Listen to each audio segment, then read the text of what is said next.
제19호 태풍이 세력이 약화되면서 영동 지역에 큰 피해 없이 동해상으로 지나갔습니다. 강릉의 한 사립대학교 교수가 동료 여교수를 성추행했다는 주장이 제기돼 파문이 일고 있습니다. 동해시의 장애인 복지시설이 일부 주민들의 반대로 갈 곳을 찾지 못해 사업이 늦어지고 있습니다. 남북 이산가족 1차 상봉이 금강산에서 이루어졌습니다. 이산가족의 애달픈 만남을 영상 리포트에 담았습니다. 여러분 안녕하십니까? 뉴스데스크 강원입니다. 어젯밤부터 태풍 때문에 걱정이 많으셨을 겁니다. 태풍이 영동 지역엔 큰 피해를 주지 않고 동해상으로 빠져나갔습니다. 내륙을 통과하면서 태풍의 세력이 약해졌고 태백산맥을 넘어오면서 강원 북부 지역에만 많은 비를 뿌렸습니다. 김영호 기자가 보도합니다. 흙탕물로 변한 계곡물이 사납게 흘러내려갑니다. 하천보를 집어삼키며 제방 높이까지 물이 차올랐습니다. 상류 쪽에서 갑자기 불어난 많은 물이 흘러내려오면서 계곡 주변의 야영장이나 제방 등의 침수 피해가 우려되고 있습니다. 하천변 야영장은 갑자기 불어난 물에 잠겼다가 비가 그치면서 수위가 낮아졌습니다. 작은 시냇물이어서 이렇게 무릎 밑으로만 잠길 도로인데 이번에 비가 오는 바람에 이제 거의 범람할 수준으로 된 것 같아요. 이런 태풍 맨 밑에도 이렇게 많이 오진 않았다고 하더라고요. 저지대 일부 주택이 침수됐고 강풍에 소나무가 부러지거나 쓰러지기도 했습니다. 과수농가에서는 수확을 앞두고 가지가 부러지거나 낙과 피해를 입었습니다. 산간 지역과 달리 해안 지역에는 예상보다 적은 양의 비가 내리면서 우려했던 큰 피해는 없었습니다. 태풍이 서해상에서 정체되고 내륙 지역을 통과하면서 세력이 약해졌기 때문입니다. 수증기의 공급이 줄어들고 지면과의 마찰에 의해 세력이 약해집니다. 특히 제19호 태풍 쏠릭은 열대 해상의 고온다습한 수증기가 제20호 태풍 시마론 쪽으로 분리되면서 다소 약해진 것으로 보입니다. 강원 동해안은 내일까지 강한 바람과 함께 2에서 7m의 높은 물결이 일 것으로 예보돼 시설물 관리와 안전사고에 주의가 필요합니다. MBC 뉴스 김영호입니다. 다음 소식입니다. 최근 우리 사회 곳곳에서 미투 운동으로 논란이 뜨겁습니다. 이렇게 민감한 시기에 강릉의 한 사립대학교 교수가 동료 여교수를 성추행했다는 주장이 제기돼 파문이 일고 있습니다. 보도에 이용철 기자입니다. 가톨릭 관동대학교 모 대학원장이 여교수를 성추행했다고 제보한 문건입니다. 지난 5월 학과 회식 자리에서 모 대학원장이 동료 여교수에게 불필요한 신체 접촉을 했다는 내용입니다. 취재진은 사실을 확인하기 위해 대학을 직접 찾아갔습니다. 대학 측은 여교수의 성추행 신고를 접수받은 사실을 인정했습니다. 그러나 조사가 시작된 지 2달이 넘도록 지금까지 징계 등 아무런 조치는 없었습니다. 대학 측은 징계 절차를 진행하다 피해 교수가 경찰에 고소장을 접수해 결과를 기다리고 있다는 입장을 밝혔습니다. 취재진은 가해자로 지목된 대학원장의 입장을 들으려 했지만 직접 만날 수는 없었습니다. 다만 대학원장은 사실과 다르며 경찰 조사 중에 답변은 어렵다고 말한 것으로 알려졌습니다. 경찰은 이 대학원장을 기소 의견으로 조만간 검찰에 송치할 계획이라고 밝혔습니다. MBC 뉴스 이용철입니다. 네. 우리나라의 장애인 등록자 가운데 95%는 처음부터 타고난 게 아니라 후천적인 장애인입니다. 누구라도 언제든지 장애인이 될 수 있다는 의미인데 장애인 시설이 갈 곳을 찾기는 너무나 어렵습니다. 유인호 기자가 보도합니다. 동해시는 지난해부터 장애인 복지회관 건립을 추진하고 있습니다. 장애인의 복지 증진과 재활을 돕기 위한 겁니다. 32억 원을 들여 북평여중옆에 2층 건물을 지은 뒤 장애인 단체 사무실과 수화통역센터 등으로 제공할 계획이었습니다. 당초 올해 말까지 마칠 계획이었던 이 사업은 연말을 4개월 남겨둔 현재 위치를 재검토하는 상황입니다. 인근 주민들의 반대 때문입니다. 주민들은 교통 불편과 재산 가치 하락 등을 이유로 들고 있습니다. 동해시는 당초 건립 계획을 사실상 취소하고 다른 부지 물색에 나설 방침입니다. 그 반대하는 정도가 아주 완강해가지고 그 현 부지 건립은 사실상 어렵습니다. 그렇지만 또 장애인 복지 회관은 우리 시에 있는 7천여 그 장애인들을 위해서 꼭 필요한 시설이기 때문에 적당한 부지를 물색해서 계속 건립이 추진될 것입니다. 장애 아동을 위한 교육기관인 동해특수학교 설립은 더 답답한 상황입니다. 동해와 삼척에 특수학교가 없어 멀리 태백과 강릉까지 통학하거나 기숙하는 학생은 63명. 장애가 없는 학생들도 힘들 일을 매일 겪고 있지만 특수학교 설립은 반대 민원에 발이 묶여 4년째 제자리 걸음을 벗어나지 못하고 있습니다. MBC 뉴스 유일호입니다. 다음은 영상 리포트입니다.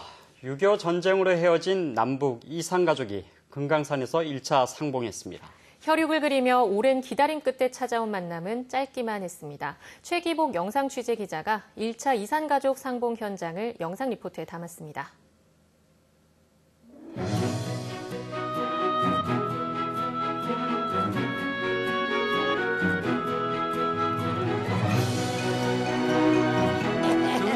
생각만 해도 가슴이 뿌듯합니다.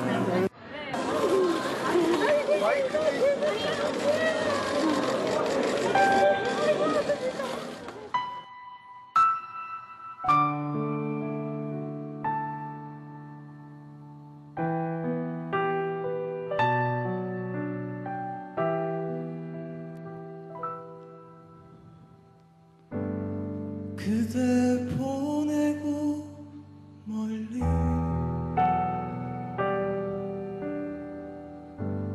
가을 새와 작별하듯 그대 떠나 보내고 돌아와 술잔 앞에 앉으며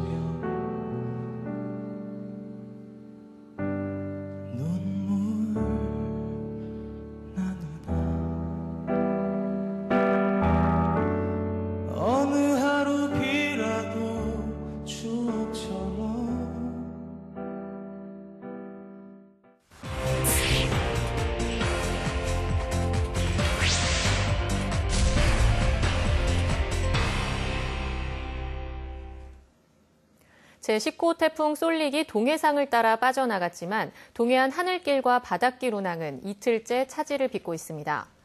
양양에서 전남 무안과 김해를 오가는 항공편이 강풍과 저시정 등 공항 기상 상황에 따라 결항됐습니다. 오후 제주도편은 기상 상황이 나아져 정상적으로 출항했습니다. 한편 강릉과 묵호항에서 울릉도를 오가는 여객선은 파도가 높아 이틀째 결항됐습니다. 강원도교육청의 태백 특수학교 감사 결과가 다음 달 초에 발표될 것으로 보입니다. 강원도교육청에 따르면 무자격 교사의 여학생 성폭행 사건을 계기로 지난달 17일부터 보조금 횡령과 유용 의혹, 기숙사 시설의 불법 건축물 방치, 성폭행과 성추행, 폭행 사건 등에 대한 감사를 진행하고 있습니다. 도교육청의 현장 감사는 지난 3일 종료됐고 확인과 대조 작업을 거쳐 이달 말까지 마무리한 뒤 다음 달 발표할 계획입니다.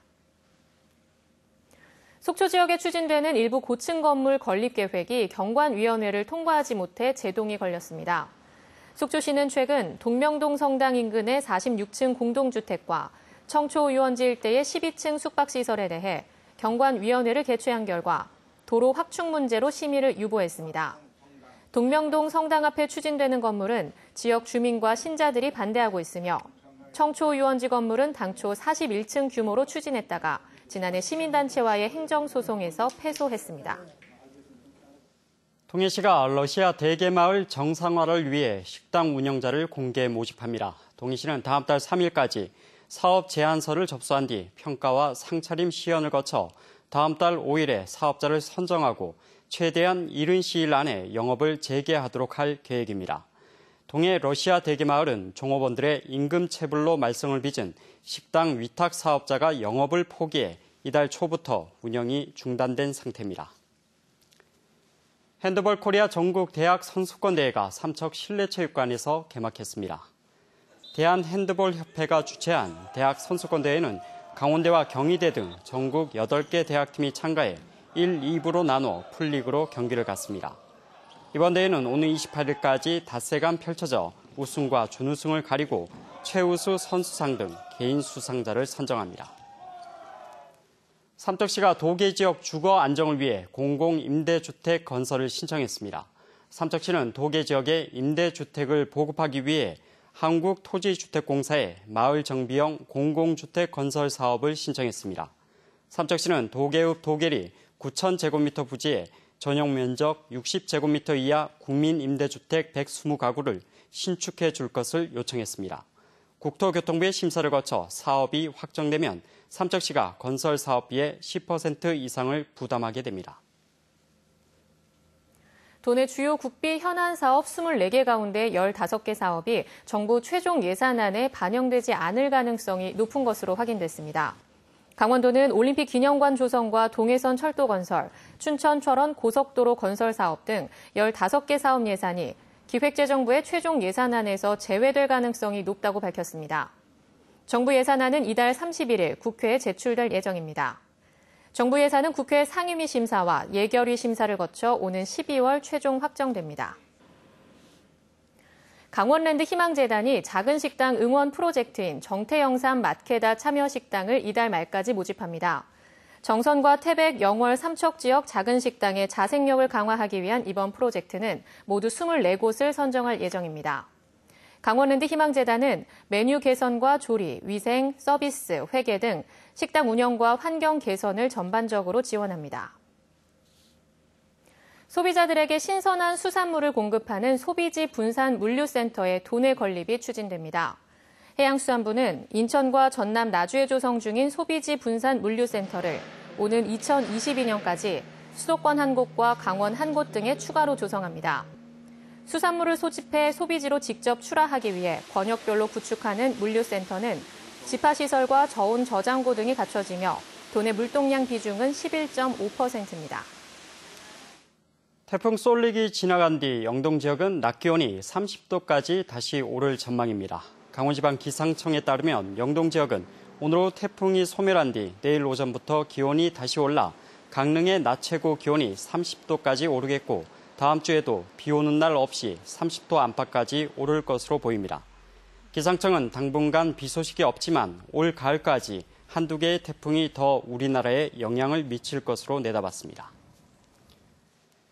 태풍이 지나간 뒤 가축과 사료 관리에 주의가 필요합니다. 농촌진흥청은 태풍 이후 가축 수인성 질병 예방을 위해 축사 내부와 물통을 깨끗이 씻어 소독하고 분뇨를 자주 치워 유해 가스가 발생하지 않도록 농가의 관리를 당부했습니다.